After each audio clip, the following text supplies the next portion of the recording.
YouTube বা online থেকে মাসআলা শেখার ক্ষেত্রে সাধারণ মানুষের জন্য জরুরি কিছু করণীয়।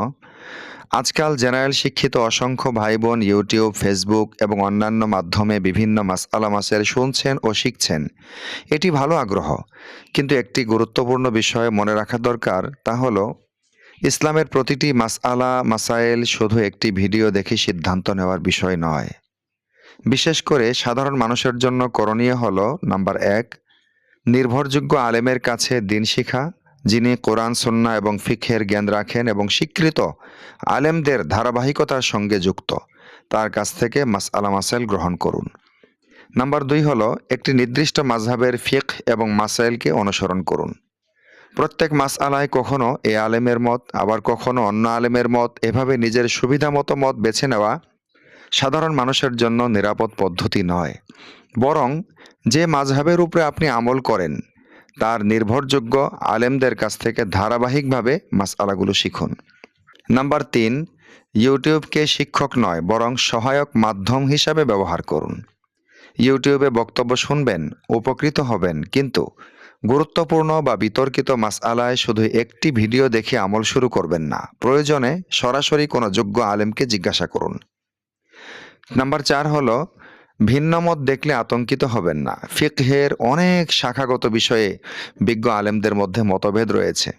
তাই একটি বিষয়ে ভিন্ন বক্তব্য শুনলেই এতদিন যা করেছি ভুল করেছি, এতদিন যা বুঝেছি তাহলে ভুল বুঝেছি, এমন সন্দেহে পড়ার কোনো প্রয়োজন নেই।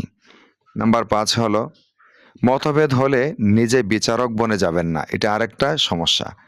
আপনি যদি আরবি ভাষা এবং হাদিস, উসুলে হাদিস, উসুলে ফিকহ এবং ফিকহের বিভিন্ন আরও নীতিমালা সম্পর্কে বিশেষজ্ঞ না হন, তাহলে দুটি ভিডিও দেখে কোনটি বেশি শক্তিশালী এবং কোনটি বেশি নির্ভরযোগ্য মতামত তা নিজে নির্ধারণ করার চেষ্টা না করে একজন বিশ্বস্ত মুফতির কাছে বিষয়টি তুলে ধরুন।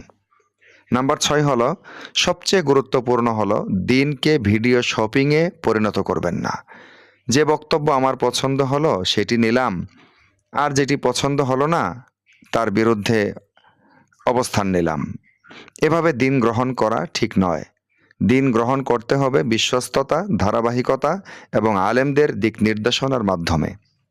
প্রিয় ভাই বোনেরা, শেষ কথা হলো ইউটিউব থেকে জ্ঞান অর্জন করবেন, কিন্তু ইউটিউবকে আপনার মুফতি বানাবেন না। একজন নির্ভরযোগ্য আলেম বা একাধিক নির্ভরযোগ্য আলেম এবং একটি সুসংবদ্ধ ফিকহি ধারার সঙ্গে নিজেকে সংযুক্ত রাখুন। তাহলে বিভিন্ন মতামত সামনে এলেও ইনশাআল্লাহ অযথা সংশয় বা বিভ্রান্তিতে পড়বেন না। আল্লাহ তাআলা আমাদের দ্বীন সম্পর্কে সকল সংশয় থেকে হেফাজত করুন, সহি রাস্তার উপরে সিরাতাল মুস্তাকিমের উপরে পরিচালিত করুন।